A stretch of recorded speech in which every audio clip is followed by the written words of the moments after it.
Again welcome to signature e com solutions. I am Rishi. आज की video again बहुत special होने वाली है। क्योंकि आज हम बात करने वाले हैं टॉप 10 ई कॉमर्स न्यूज़ के बारे में। टॉप 10 में लाने की कोशिश कर रहा था। 10 न्यूज़ तो मुझे बड़ी कुछ मिली नहीं, बट जितनी भी मिली वो बहुत ही ज़्यादा यूज़फुल है और आप लोगों के लिए जानना बहुत ज़्यादा ज़रूरी है। जैसे मैंने लास्ट टाइम ये सीरीज़ शुरू करी थी ई कॉमर्स न्यूज़ की, क्योंकि आपको पता होना चाहिए आप ई कॉमर्स में बेच रहे हो, फ्लिपकार्ट, अमेजॉन, मीशो, जो भी प्लेटफॉर्म है, तो उनका आगे फ्यूचर क्या चल रहा है, उनकी प्लानिंग क्या चल रही है, राइट। तो स्टार्ट करते हैं आज की वीडियो को। उससे पहले एक चीज़ मैं बता देता हूँ, बहुत सारे सेलर्स मुझसे कंटिन्यू क्वेरी करते रहते हैं, सर इस चीज़ के बारे में आप बताइए। कुछ नए भी सेलर हैं जो अपना बिजनेस स्टार्ट करना चाहते हैं, तो मैं एक स्मार्ट सजेशन आपको दे देता हूँ। जब भी आपको किसी भी फील्ड के किसी भी मार्केट प्लेस की या कहीं पे बिजनेस स्टार्ट करने की रिक्वायरमेंट है ई कॉमर्स की, तो यूट्यूब पे मैं ऑलरेडी सब चीज़ों की फ्री हेल्प देता हूँ। इस वजह से मैं कई टाइम आपको प्रॉपर आंसर नहीं दे पाता हूँ, राइट। तो आपको क्या करना है, कुछ नहीं, जस्ट आपको अपना यूट्यूब ओपन करना है। यूट्यूब में ओपन करने के बाद आपको यहाँ पे जस्ट लिखना है सिग्नेचर, ये आपको लिखना है सिग्नेचर ई-कॉम सॉल्यूशंस। आप इस पर क्लिक करेंगे तो फर्स्ट पे यहाँ पे हमारा जो ऑफिशियल यूट्यूब चैनल है ये ओपन होके आ जाएगा। इस यहाँ पे ऑलरेडी मैं 72 फ्री वीडियोस पोस्ट कर चुका हूँ। इस पे आप जब क्लिक करेंगे और वीडियो को यहाँ पे पॉज कर दीजिए, ऑटोमेटिक ये रन होता है। उसके बाद आप यहाँ पे प्लेलिस्ट पे जब जाएंगे तो प्लेलिस्ट पे जाने के बाद आप यहाँ पे देखोगे सबसे पहले ई कॉमर्स न्यूज़ जो हमने सीरीज़ शुरू करी थी और बहुत अच्छा रिस्पॉन्स आपका मिला था, क्योंकि इसमें हमने बहुत सारी न्यू इन्फॉर्मेशन दी थी। सेम वही आज हम बनाने वाले हैं। इसके साथ साथ मीशो सेलर ट्रेनिंग, अगर आप मीशो पे नए हैं तो आप सेलर ट्रेनिंग यहाँ से ले सकते हैं। फ्लिपकार्ट की सेलर ट्रेनिंग यहाँ पे मैंने प्रॉपर दे रखी है, जो कि 2-3 घंटे, 3.5-4 घंटे की है, राइट। तो वहाँ पे आप जा सकते हो। सेलिंग हैक्स, सेलिंग करने के लिए आपको जो जो ट्रिक्स की ज़रूरत है, आप व्यू फुल यहाँ पे अगर क्लिक करेंगे तो ये पूरा आपको प्लेलिस्ट यहाँ पे शो हो जाएगा, ठीक है। उसके अलावा मीशो के रिगार्डिंग जितनी भी आपको हेल्प चाहिए वो यहाँ पे मिल जाएगी। उसके अलावा अमेजॉन हेल्प यहाँ पे आपको मिल जाएगी और फ्लिपकार्ट में जितनी भी हेल्प चाहिए वो यहाँ पे मिल जाएगी। तो तीनों मार्केट प्लेस की हेल्प आपको मिल जाएगी। साथ साथ में सेलिंग हैक में आपको जो आप नए सेलर हो तो उसके लिए भी आपको किस तरीके से बिजनेस स्टार्ट करना है उसकी भी डिटेल्स मिल जाएगी A to Z, ठीक है। तो सीधे वीडियो को आप स्टार्ट करते हैं, आज की न्यूज़ स्टार्ट करते हैं, ठीक है। तो सबसे पहली न्यूज़ है जो कि बहुत ही मुझे शॉकिंग लगा और काफ़ी मुझे इसका लॉजिक समझ में नहीं आया, फ्लिपकार्ट ने क्या लॉजिक से ये स्टार्ट किया है, बट फिर भी मैं आपको बता देता हूँ कि Flipkart two phase out one of its seller fulfilment service. आपको जैसे पता होगा कि फ्लिपकार्ट पे सेलर्स फुलफिलमेंट की 3 सर्विसेज होती है। एक तो आप नॉर्मल अपने वेयरहाउस से शिप करिए प्रोडक्ट को, राइट, चाहे अपना शिपिंग करके चाहे फ्लिपकार्ट का शिपिंग लेके आप कर सकते हैं। दूसरा आप स्मार्ट फुलफिलमेंट में डाल सकते हो, जहाँ पे आप अपने वेयरहाउस को डिज़ाइन करते हो, फ्लिपकार्ट के रूल्स एंड रेगुलेशन एंड उसको ऑडिट करा के वहाँ पे एफएशॉट लेते हो, ठीक है। तीसरा होता है फ्लिपकार्ट के वेयरहाउस पे। तो जो इनमें से दूसरा वाला मैंने बताया Flipkart smart, right, smart onboarding जिसे हम कहते थे या फ्लिपकार्ट स्मार्ट हम बोलते थे, वो फ्लिपकार्ट अब बंद करने की सोच रहा है। तो मेरे लिए भी ये काफ़ी शॉकिंग न्यूज़ थी, बट अब इसके पीछे रीज़न क्या दे रखे हैं आप जब इसको गो थ्रू करेंगे तो इनका जो लॉजिक है इसके पीछे वो ये है कि सेलर को जो है वो काफ़ी ज़्यादा जो खर्चा है वो करना पड़ता है स्मार्ट फुलफिलमेंट में काम करने के बाद, राइट। जैसे उसको स्कैनर लेना पड़ गया, प्रिंटर लेना पड़ गया, रैक्स एंड बीन्स लेने पड़ गए, उसके बाद उसको मेंटेन करने के लिए मैन पावर भी चाहिए। तो इन सबको मेंटेन करने में काफ़ी इशू आता है। इस वजह से हम स्मार्ट फुलफिलमेंट को जो है बहुत जल्दी ये हटा रहे हैं, राइट। तो लेट्स सी क्या प्लान होता है फ्लिपकार्ट का आगे। इसके अलावा इन्होंने जैसे एफएशॉट को प्लस कर दिया था बीच में, वो भी आपको पता होगा। इसके अलावा अब आपके पास फिर 2 ही चीज़ बचेंगी, या तो आप अपने वेयरहाउस से सिंपल सेलर फुलफिलमेंट में डालो या तो आप सीधे फ्लिपकार्ट वेयरहाउस में डालो। एंड बिलीव मी, यहाँ पे इतनी प्रॉब्लम्स हैं फ्लिपकार्ट को ले, जैसे वेयरहाउस पे सामान रखना is not a small deal, बहुत ज़्यादा कॉम्प्लिकेशंस होती हैं। प्लस स्मार्ट में भी कॉम्प्लिकेशंस थी जहाँ पे ऑर्डर प्रोसेसिंग में 1 by 1 ही ऑर्डर प्रोसेस करना पड़ता था। तो देखिए लेट्स सी इनका क्या प्लान है इसको लेके, और आई होप कि इन्होंने प्लान किया है तो कुछ ना कुछ बेहतर के लिए ही किया है। तो ये काफ़ी बड़ी न्यूज़ थी आपके लिए, ठीक है। न्यूज़ नंबर 2 पे चलते हैं। तो यहाँ पे आप देखोगे new ecom players are not showing country of origin for all products in India, ठीक है। तो जैसे अभी गवर्नमेंट ऑफ इंडिया ने बहुत स्ट्रिक्ट कर दिया है कि आपके हर प्रोडक्ट पे कंट्री ऑफ ओरिजिन होना चाहिए कि आप कहाँ से उसको मंगा रहे हो, कहाँ पे ये मैन्युफैक्चर हो रहा है, ये आपको मेंशन करना पड़ेगा, राइट। जैसे अभी मीशो पे भी कंपलसरी हुआ था, इससे पहले लगभग 1 साल पहले फ्लिपकार्ट पे कंपलसरी हो गया था, अदरवाइज प्रोडक्ट आपके ब्लॉक हो जाएंगे, राइट। सो ये चाइना के साथ जो 2020 में कॉन्फ्लिक्ट हुआ था इंडिया का, उसकी वजह से ये सब शुरू कर दिया था। बट अभी भी कुछ प्लेयर्स लाइक यहाँ पे मेंशन किया हुआ है Lenskart, city mall and shop 101, ये कुछ नए प्लेयर हैं जो अभी भी कंट्री ऑफ ओरिजिन मेंशन नहीं है, राइट। तो इनको काफ़ी स्ट्रिक्टली लेगी गवर्नमेंट। सो इस न्यूज़ को इन्वॉल्व करने का मेरा सिंपल सा मतलब था, जो भी आप सामान मंगाओ, चाहे देखो बाहर से भी मंगाओ, इंडिया से भी मंगाओ, doesn't matter, but at least country of origin उसमें प्रॉपर आपको डालना पड़ेगा, ठीक है। ये थी न्यूज़ नंबर 2 जो कि काफ़ी इंपॉर्टेंट थी। थर्ड न्यूज़ जो कि काफ़ी प्राउड की बात भी है और ई कॉमर्स मार्केट प्लेस के लिए काफ़ी अच्छा है। देखिए, आप चाहे एक नए सेलर हैं मार्केट प्लेसेस पे, चाहे आप एक बड़े सेलर हैं, तो ऑब्वियसली आप कई लोगों को रिक्रूट करते हो। आपको तो बिजनेस मिल ही रहा है, प्लस आपके साथ साथ आपका जो पैकिंग बॉय है, आपका जो मतलब जो आपका माल लाता है, माल रखता है, तो उनको भी जॉब मिल रही है। इसी के साथ साथ अमेजोन ने जो अनाउंस किया वो ये किया है कि it has created 11.6 lakh jobs all over India. मतलब 11 लाख से ऊपर जॉब अमेजोन ने मतलब कमिट किया है कि इतना उन्होंने अभी के टाइम में इतना जॉब क्रिएट कर दिया, जो कि बहुत बड़ी चीज़ है गाइज, राइट।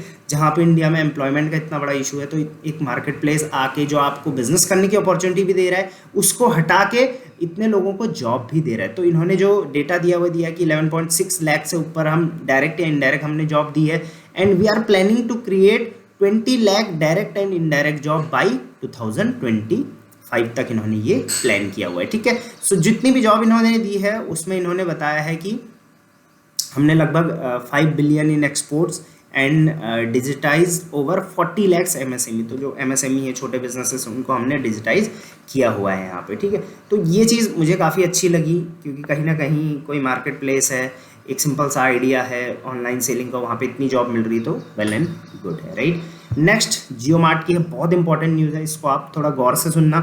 सो रिलायंस का ऑलरेडी जियो मार्ट एक प्लेटफॉर्म है, बट आपको पता है कि जियो मार्ट पे ऑनबोर्डिंग करना, चाहे वो जियो मार्ट हो, चाहे फिर वो इनका और प्लेटफॉर्म हो, राइट। तो उसमें क्या है कि रिलायंस का, तो इसमें क्या है कि आपको ऑनबोर्ड होने के लिए मतलब सिंपल ऑनबोर्डिंग नहीं हो पाती है, राइट। वहाँ पे ऑनबोर्ड होने के लिए आपको कुछ बहुत सारी क्राइटेरिया चाहिए, उनके तरफ से ऑडिट होता है। जैसे ओपन मार्केट प्लेसेस है, फ्लिपकार्ट, अमेजोन, मीशो, पेटीएम, यहाँ पे कोई भी जाके सेल कर सकता है। शॉप क्लूज है, उसके बाद शॉपसी है, उसके बहुत सारे हैं, ठीक है। बट रिलायंस का जो अभी जियो मार्ट है या इनका अजियो करके है, यहाँ पे हर सेलर डायरेक्टली नहीं ऑनबोर्ड हो सकता, राइट। तो इससे क्या है कि एक मोनोपोली बन रही है, राइट। रिलायंस थोड़ा डोमिनेट कर रहा है। बट जैसे गवर्नमेंट ने अभी ओएनडीसी का अप्रोच किया था कि भाई हर सेलर के लिए बराबर का राइट होना चाहिए, तो रिलायंस अब प्लान कर रहा है कि वो एक अलग सा सेपरेट थर्ड पार्टी सेलर्स का मार्केट प्लेस ओपन करेगा। जियो मार्ट तो रहेगा ही रहेगा, बहुत सारे सेलर को लगेगा आप जियो मार्ट बंद हो जाएगा, नहीं, जियो मार्ट बंद नहीं होगा, ये इन्होंने यहाँ पे डायरेक्टली बोला हुआ है। बट इसके अलावा एक थर्ड पार्टी ऐप ये लोग बनाने वाले हैं, और रिलायंस बनाने वाला है, तो ऑब्वियसली कुछ बड़ा ही होने वाला है, जहाँ पे कोई भी सेलर जाके ओपन मार्केट प्लेस की तरह वहाँ पे रजिस्टर कर सकता है। तो यहाँ पे देख ले सकते हैं आप, लिखा हुआ है as per the plans Reliance will rope more than 1000 online seller, they will operate on JioMart platform till the new marketplace is ready and the government announces policy। तो पॉलिसीज का भी ये वेट कर रहे हैं, तब तक यहाँ पे कुछ सेलर्स हैं जो ऑलरेडी बिजनेस कर रहे हैं, और कुछ के लिए ये लोग ऑनलाइन एक सेपरेट मार्केट प्लेस ओपन कर रहे हैं। तो काफ़ी बड़ी न्यूज़ है ये भी। नेक्स्ट पेटीएम मॉल, पेटीएम की न्यूज़ है, ये भी काफ़ी इंपॉर्टेंट न्यूज़ हो गई है, क्योंकि आजकल बहुत ज़्यादा ट्रेंड में चल रहा है ओएनडीसी पे मैंने एक सेपरेट वीडियो बना रखी है, आप चाहे तो वो प्लेलिस्ट में जाके आप चेक कर सकते हैं, ठीक है।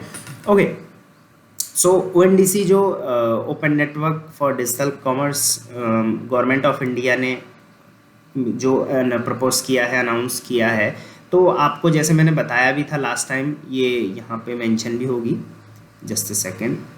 हाँ, सो ये वाली न्यूज़ शायद मैंने आपको लास्ट टाइम बताई थी, दिस वन, ठीक है, कि पेटीएम मॉल जो है, या पेटीएम ने काफ़ी ज़्यादा इंटरेस्ट दिखाया है ओएनडीसी में इन्वॉल्व होने का, राइट। तो जब वो ओएनडीसी में इन्वॉल्व हो गया, दैट मीन सबके लिए बराबर राइट्स हो गए। सबके लिए बराबर एक क्लियर प्लेटफॉर्म हो गया गवर्नमेंट ऑफ इंडिया के रूल्स एंड रेगुलेशन के हिसाब से। तो पेटीएम के जो अर्ली इन्वेस्टर थे, जैसे अलीबाबा है, एंड ग्रुप है, एंड ग्रुप भी अलीबाबा आप समझ सकते हो उन्हीं का है, अलीबाबा का ही, ठीक है। सो इन्होंने एग्जिट कर दिया है पेटीएम को, राइट। तो अब आप देख सकते हैं कि जब government of India rules and regulation निकाल रही है तो चाइना की जो कंपनी, ये चाइनीज़ इन्वेस्टर्स हैं, तो ये कंपनीज से एग्जिट हो रहे हैं। इसका मतलब कहीं ना कहीं ये इनके लिए फ़ायदेमंद नहीं है, राइट। और अगर इनके लिए फ़ायदेमंद नहीं, ऑब्वियसली अपने कंट्री के लिए काफ़ी बेनिफिशियल होने वाला है। सो वहाँ पे वो मनमर्जी नहीं कर सकते, वहाँ पे उनको गवर्नमेंट ऑफ इंडिया के रूल्स एंड रेगुलेशन के हिसाब से चलना पड़ेगा। So definitely this is also a good news, right. Next last second बहुत इंपॉर्टेंट न्यूज़ जो अभी निकल के आ रही है वो ये आ रही है कि Amazon launches smart commerce plan to transform local stores into digital दुकान। सो जो लोकल स्टोर्स हैं आपके, बीच में भी अमेजॉन ने स्टार्ट किया था, बट अभी इसको रीस्ट्रक्चर करके डिजिटल दुकान करके अमेजॉन जो है वो अपना एक स्मार्ट कॉमर्स लॉन्च करेगा, जिसमें क्या होगा मैं आपको बताता हूँ। उसमें क्या प्लानिंग इनकी क्या है कि जो लोकल दुकानदार हैं उनका बिजनेस को हम डिजिटलाइज कर देंगे। वो ऑल ओवर इंडिया तो बेच ही पाएंगे, बट ऑल ओवर इंडिया नहीं भी बेचना चाहें क्योंकि वो एक रिटेलर है तो उसके पास उतना मार्जिन नहीं, बट वो एटलीस्ट अपना एक स्टोर फ्रंट बना पाए अमेजोन पे। अमेजोन स्मार्ट करके इसका कुछ नाम होने वाला है, स्मार्ट कॉमर्स के अंडर में, ठीक है। सो वहाँ पे वो अपने एक ऑनलाइन स्टोर फ्रंट बना के एटलीस्ट उसके जो लोकल वहाँ पे पब्लिक है उनको वो स्टोर फ्रंट दिख पाए और वो आके उसकी दुकान में शॉपिंग उन चीज़ों की कर पाए। तो इस तरीके से जो लोकल शॉप हैं उनको डिजिटलाइज करने के लिए ये अमेज़ॉन ये स्टेप ले रहा है। और अमेज़ॉन हमेशा इस तरीके का स्टेप लेता है जहाँ पे वो चाहता है कि छोटे छोटे वेंडर भी कुछ बेहतर उनके प्लेटफॉर्म पे कर पाए, राइट। तो डिजिटल दुकान कुछ इस तरीके का हो सकता है, ये इनिशिएटिव का नाम हो। अभी जैसे इन्होंने ये अनाउंस किया है और स्मार्ट कॉमर्स के अंडर इन्होंने इसको लिस्ट किया हुआ है, ठीक है। नेक्स्ट एंड लास्ट जो सबसे बड़ी बिग न्यूज़ है, बहुत बड़ी न्यूज़ निकल के आ रही है कि Flipkart pay later credit facility crosses 6 million user in 7 months.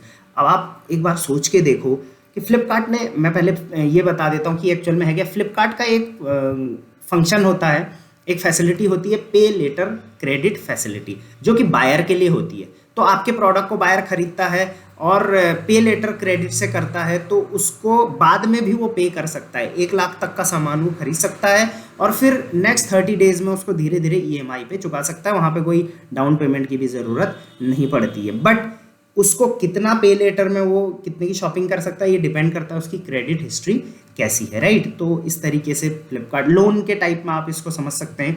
तो फ्लिपकार्ट पे लेटर क्रेडिट जो रिसेंटली फ्लिपकार्ट ने 1 से 1.5 साल पहले स्टार्ट किया था, 6 मिलियन से ऊपर यूज़र उसमें आ चुके हैं ओनली इन 7 मंथ्स, राइट। सो आप देख सकते हैं कि इससे एक चीज़ तो क्लियर है कि ऑनलाइन शॉपिंग लोग बहुत ज़्यादा करना चाह रहे हैं, लेकिन कहीं ना कहीं पैसे नहीं होते हैं। लेकिन फ्लिपकार्ट ने इसको इस तरीके से कस्टमाइज़ किया है कि आप EMI पे करो। इवन आप कपड़े भी ले रहे हो 500 रुपये के, तो उसको भी आप EMI पे दे सकते हो। तो डेफिनेटली इसमें काफ़ी ज़्यादा स्कोप है आने वाले टाइम पे।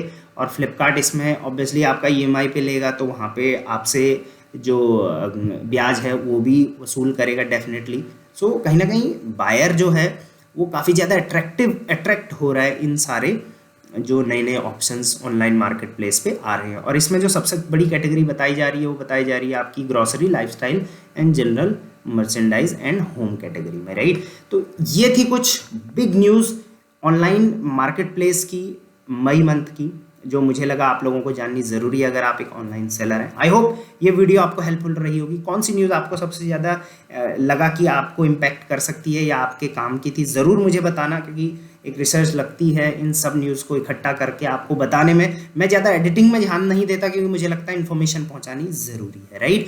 बाकी डिस्क्रिप्शन में मेरा नंबर दिया गया है। Any services you want, Flipkart, Amazon, Meesho, आप डायरेक्ट कांटेक्ट कर सकते हैं। मेरा नहीं तो मेरे कलीग का या फिर यहाँ पे मेरे पार्टनर का या फिर मेरे एम्प्लॉयज़ का, किसी ना किसी का नंबर आपको मिल जाएगा डिस्क्रिप्शन में जाके, वहाँ से आप डायरेक्ट बात कर सकते हैं। Till then, thank you very much, keep growing online, be happy.